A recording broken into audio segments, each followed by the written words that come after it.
பணத்துக்கு கொடுக்கக்கூடிய ரெஸ்பெக்டை குறைக்கவே கூடாது. அப்போ செல்வம் என்பது எது அப்படின்னா, நம் வாழ்க்கையில் நாம் கொடுக்குற லட்சியம், நம்பிக்கை, மதிப்பு, மரியாதை, உயர்ந்தது, அந்தஸ்து. அப்போ ஒரு வீட்டில் செல்வம் அணையாத விளக்கை போன்றது. வீட்டில் ஒரு விளக்கு நல்ல வாசனையோடு இருந்துச்சுன்னா, எரிஞ்சிக்கிட்டே இருந்துச்சுன்னா, அந்த வீட்டில் செல்வம் தங்கும். ஒரு வீட்டில் நல்ல மனமும் நல்ல குணமும் இருந்தால் செல்வம் வந்துடும். ஒரு வீட்டில் சத்தமாக பேசாமல் அமைதியாக ஓய்வாக சுகமாக பேசினார்கள் என்றால் அந்த வீட்டில் மதுரம் கூடி மகாலட்சுமி வந்து விடுவார். நல்ல வழியில் வரும் செல்வம் நல்ல வழிகளுக்கு பயன்படும்.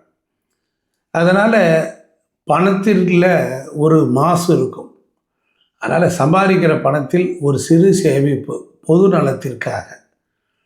அன்னதானத்திற்கு அரிசி பருப்பு கொடுக்கணும். அதனால் அரிசியில் தான் சந்திரன் தான் சுக்கிரன் வீட்டில் உச்சமடைகிறார். அப்போ ஒரு கைப்பிடி அரிசி சாப்பிட்றதுக்கு முன்னால், உலையில் போடுவதற்கு முன்னால் ஒரு பானையில் போடணும். அதே போல் லக்ஷ்மி என்ற சொல்லுக்கு பல அர்த்தங்கள்லாம் இருக்குது. ஸ்ரீன்னு சொன்னாலும் செல்வம். அதனால் உங்கள் வீட்டினுடைய நிலையினுடைய நடுக்கு அதான் முக்கண்ணு அர்த்தம். அதில் ஸ்ரீன்னு ஒரு கோல்டன் பிளேட்டில் எழுதி வைக்கலாம். ஒரு நல்ல அரைச்ச சந்தன கட்டையை எடுத்து அதை உரசி அதில் ஒரு பொட்டு வைக்கலாம். அதே போல் சோபை, சோபனம் அப்படிங்கிறது. இப்போ நமக்கு தர்மம், காமம், அர்த்தம், சம்பத்து இப்படி எல்லாம் நமக்கு வரணும் அப்படின்னா நமக்கு நல்ல புத்தி இருக்கணும். நான் நல்லா இருக்கேன், அமோகமாக இருக்கேன். நாம் வீட்டையும் சுத்தமாக மனமாக வச்சுக்கணும். நம்ம உடம்பையும் துர்வாடை இல்லாமல் வச்சுக்கிட்டா போதும். நல்லோர் சேர்க்க டெய்லி ஒரு நல்ல விஷயங்களை படிக்கணும். ஒரு லக்ஷ்மி சகஸ்ரநாமம், ஒரு விஷ்ணு சகஸ்ரநாமத்தை காலையில் எழுந்த உடனே கேட்கணும்.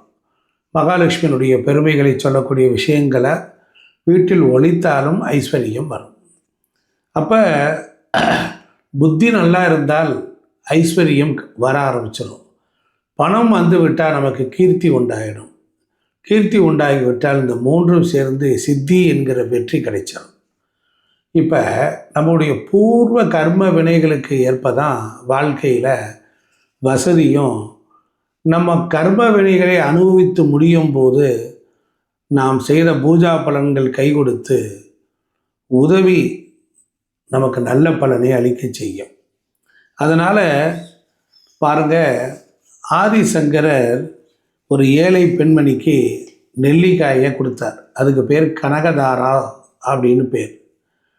அதே போல் பாருங்கள், வைணவ பிரியவர் ஸ்ரீ வேதாந்த தேசிகர் காஞ்சிபுரத்தில் ஒரு ஏழை பிராமணன் தன் திருமணத்திற்கு செலவில்லாமல் அவங்க கஷ்டப்பட்டு வருந்துவதை பார்த்துட்டு லக்ஷ்மி தாயார் அந்த பெருந்தேவி தாயார் மீது ஸ்ரீஸ்துதி பாடினார்.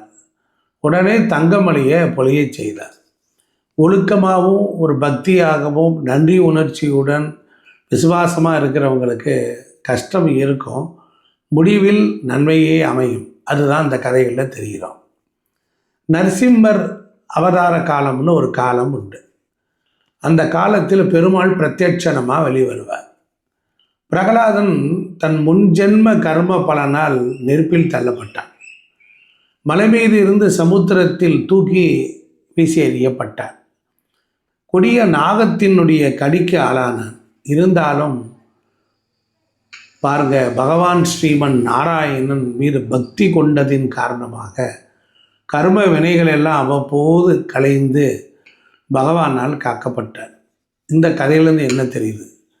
மாலை வேளையில் சூரியன் மறைந்து சந்திரன் வரக்கூடிய அந்த இரண்டுபட்ட நேரத்தில், அதாவது மாலை வேளையில் வீட்டினுடைய யார் வீட்டில் தலைவாசலில் தண்ணீர் தெளித்து வீடை பெருக்கி தண்ணீர் தெளித்து கோலம் போட்டு வாசலில் விளக்கேற்றி வைத்து மாடா குழியில் விளக்கேற்றி வைத்து நல்ல ஊதுபத்தி சாம்பிராணி போன்ற நறுமணங்கள் எல்லாம் வீட்டில் காட்டி வீட்டிற்குள் விளக்கேற்றி வைத்தால் அந்த வீடு எப்படி இருக்கும் அப்படின்னா பகவான் நாராயணன் வெளிப்படுவார்.